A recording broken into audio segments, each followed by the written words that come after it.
Thanks, Greg, for having Firearm Blog here at GSL Technologies.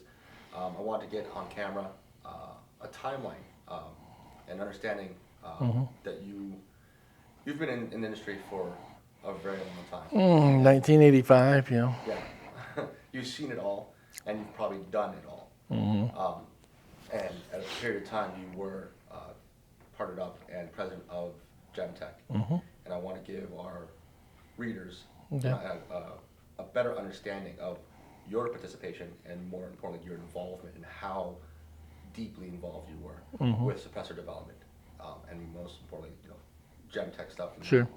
And now you've moved on. So if you can start off, we'll start with a timeline. You mentioned your first baffle design was a helical. Yeah, I played around with a few things in '85 and got to the idea of the helical concept, and I worked on that for a while, and I think I initially submitted for patent somewhere around the 1990s, something like that, because it was so unique. I mean, Warbell tried to do a helical, but my approach was totally different than what Warbell did. So it worked out real well. In fact, it was probably one of the most efficient baffles I've ever seen, because we took the AR-15 and shot that, and all you heard was a spring in the buttstock. It was so efficient.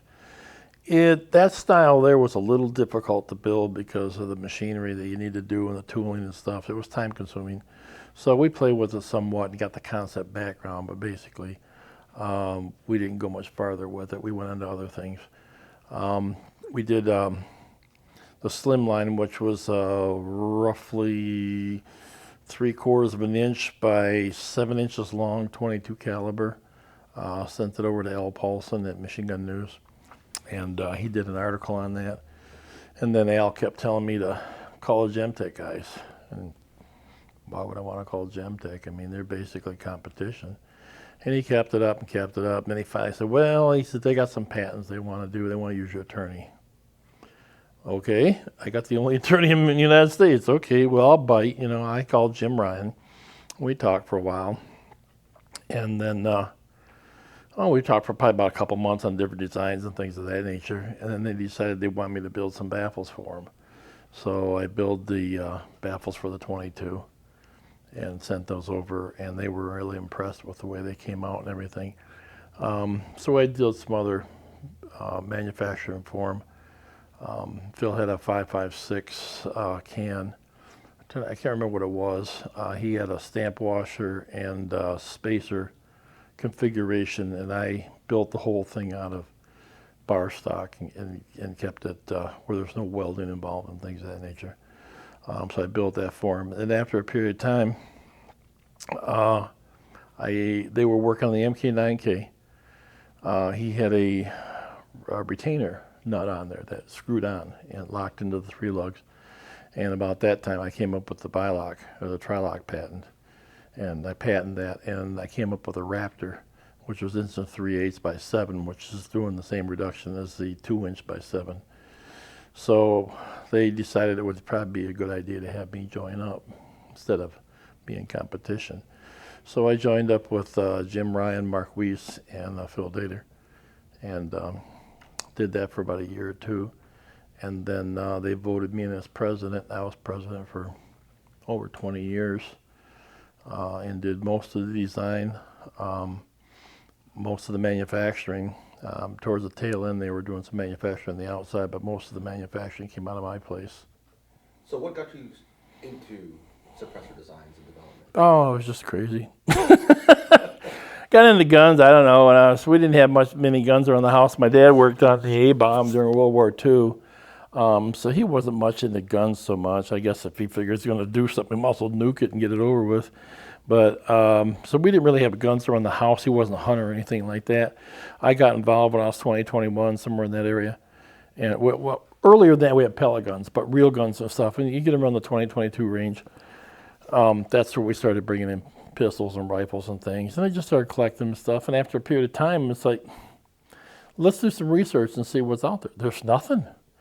You have the Hayduke books, you have the military books where they've done their trials and stuff, but there's just nothing out there. It's all trial and error. There's no classes you go to, no schools, no nothing.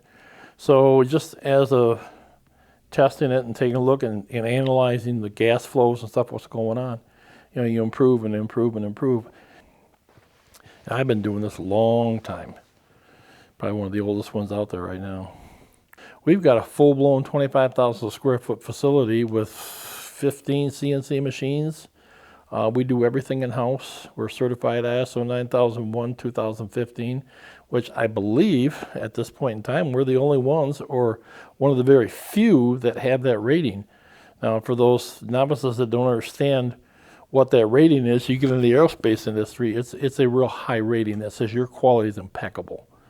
And we can give a lifetime guarantee based on our designs and our quality. And that's what we do. How often have you ever had a can come back? We have, oh boy. It's probably mostly user. Well, we had one come back a couple months back, and I looked at it, and as soon as I saw it, I told the guy, I said, "You've been shooting frangible on him." And he said, "Well, yeah. How can you tell? I've done this long enough. I know when a particle's coming from a frangible, that's what it was doing."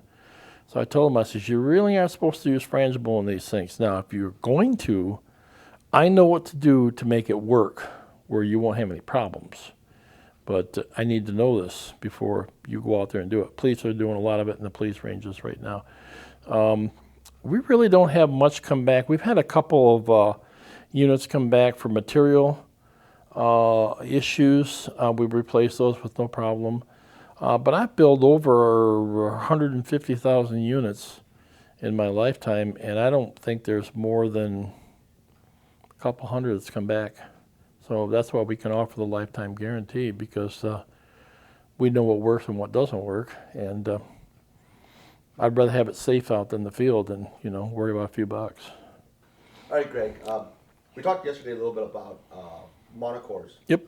Versus regular good baffle design. And you mentioned the reason you have first round pop in a monocore is because. Well, basically in a monocore, you don't have any chambers in there, and the gases can go front or back to front with nothing to retain it. You need something to kill the flame. So what you're doing with first round pop is the ignition is burning all the oxygen inside the suppressor, and once that is gone, then it settles itself down. Now they're still not in the current configurations they have out there, still not as efficient as a baffle system, because they have different places you can put the gases. But if you watch the video with the clear plastic suppressors and you've seen the flame go all the way to the end, that's first round pop. You can minimize that by blowing carbon dioxide into the can. You can put water in the can, you can put grease in the can, and basically the water and the grease dissipates the flame, puts it out, and that's why you get a quieter suppressor. Do you have any recommendations for cleaning? I know. I try not to clean them. Besides the toxic dip, obviously for 22 cans, because those ones get the most. Yeah, it's real hard to come up with anything. I mean, basically, I've got some baffles that have been packed up, and it's almost like diamond dust. It is so tough, you can't even bust it with a knife. Some of the baffles that came back with 250,000 rounds, I've kept the spacer and stuff, and you can't hack it out. It's just so tough. Basically, my recommendation is, when it gets to the point it's no longer any good, if you got a good quality suppressor manufacturer, send back to the factory, let them deal with it. They have the equipment, they have protective gear, they can get it all taken apart, they can put in brand new baffles, and there's no health risk to be involved. 22, that's another issue. You should be able to get 20,000 rounds out of a 22 if it's done right. Basically, what I tell people, shoot it, run a bore brush through it, make sure the bore is clean. When it gets to the point it's getting loud, send it back. We'll fill it all up with new stuff. We'll do it properly and get it out of there. Do you think a coating would help? I haven't found one that works. How slippery that stuff is? I've tried everything. The suppressor basically takes everything and heats it up to a high degree, burns it onto the baffle, and then shot peens it afterwards. So it basically burns it on and then impacts it into the baffle. So it's almost impossible. I've tried some of the coatings they put on some of these frying pans and things. I found nothing that works. I've got one company that's looking at doing some coating for us right now, but as of yet, we haven't found anything that really works. It's just one of those things that it is. It's the worst environment you can ever have. We have heat, we have pressure, we have filth. That's part of the problem you get into when you get into 5.56. Everybody wants to go to a 7-inch barrel, you know. Well, basically, the 5.56 was designed around a 20-inch barrel for full burn. Anything beyond that is you're just throwing powder out the door. So when you come in at 7 or 8 inches, the problem you run into is you have a bullet that's coming out with unburned powder. It's like a sandblaster, and it's going out and hitting everything.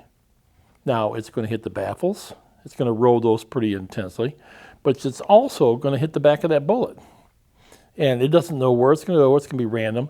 That's why you have a hard time getting any accuracy out of the thing, because it's tippled the bullet as it's going out. We've got high-speed photography where the bullet's coming out of a barrel. It's like a 15-degree angle before it settles down.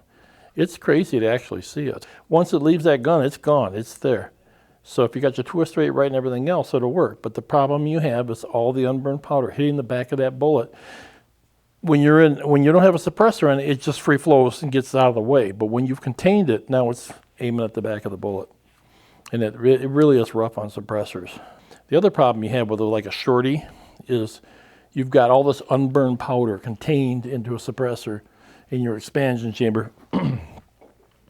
So after a period of time, it decides, hey, I'm going to throw a spark in there, ignite it. Now you got a hand grenade.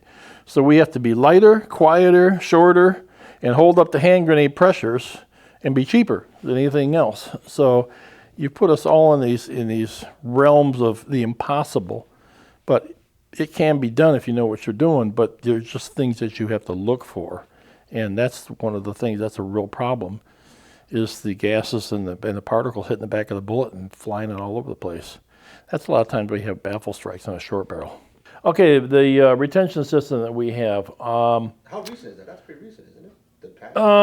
Actually, a patent was done a couple years back, but the company I was with didn't see the need to utilize it, which made no sense to me. Basically, what we have done, what we've patented is that we put a Bellevue washer or some sort of retention washer in there, some sort of a spring system. But the Bellevue washer is uniform all the way around. So what we do is we either put that connects to the front of the barrel internally, or we put it on the back side that goes up against the shoulder. And what the Bellevue washer does is you come up against you screw it on until you come up, you put pressure on the Bellevue washer. Then you reef it down tight until it's dead stop, it doesn't go any farther.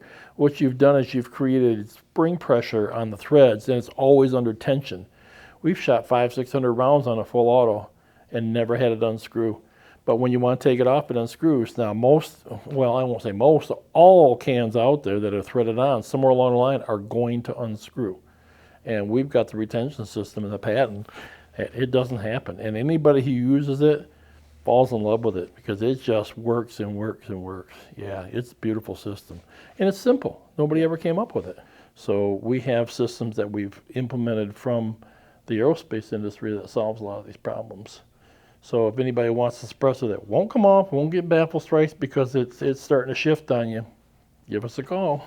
Let's go back to the aerospace connection. Yep. Because you were involved in couplers, right? Yep, we did quick disconnect couplings for a lot of the companies out there. We're on Boeing, we're on Lockheed, anything that flies. We're on the M1 Abrams, all the helicopters, and now we were going crazy with helicopter parts going there. Basically, we did the 6-start and multi-start threaded, tool-free quick disconnect couplings that sealed when you undid them. So basically, as you unseal them or unscrew them together, they seal up the flow of the fluids in there so they don't leak out. And then when you put them back together, they open them up and they run the system through. and they don't come apart when you're flying or anything like that. They're all spring-loaded and everything else. So we did that. I did that for 42 years, and then did a lot of stuff. We did sonobuoys. We did stuff for that. We did Copperhead project was an interesting one. We did the battery system on there, where it had to lay dormant for years, and the point of ignition had to withstand 10,000 Gs and ignite, get itself running, and take the electronics and activate the electronics so the projectile itself could aim itself off a laser bounce and hit the target. And that was an interesting project we did. So yeah, we did a lot of military stuff, but the aerospace stuff, a lot of my knowledge came out of that industry. Let's talk about the new thing you have, the Boss, which is the evolution of Aurora. It's basically I came up with the Aurora when O'Grady got shot down. The story was that it took about 3 weeks to get out of there. He would tell the story that there was a couple of guys with AKs walking within 3 feet of him. He couldn't do anything, and it just took him a while to get out of there. And then I thought, well, you know, if we could build a small suppressor that was just basically disappear in your gear, he could take care of business and grab the AKs and get himself out of there. So that's when the Boss came together.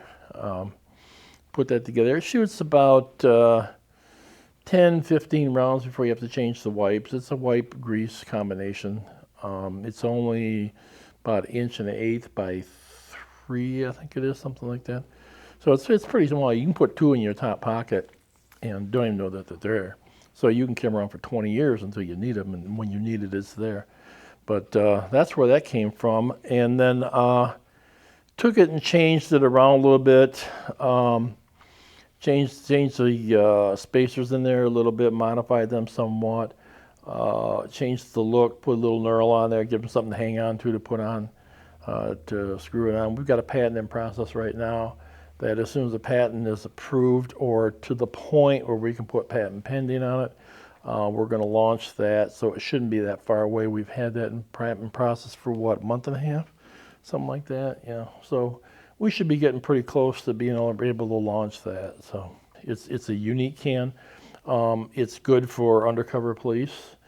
It's good for having on your nightstand. You know, if somebody breaks in, you have to take care of business. You can still have your hearing and call the police and understand what they're saying without your ears ringing. If you're in the military, it's perfect. You know, it's nothing that you're going to shoot 100 yards with, but you know, across the room, you're going to take care of business. So it's got its place.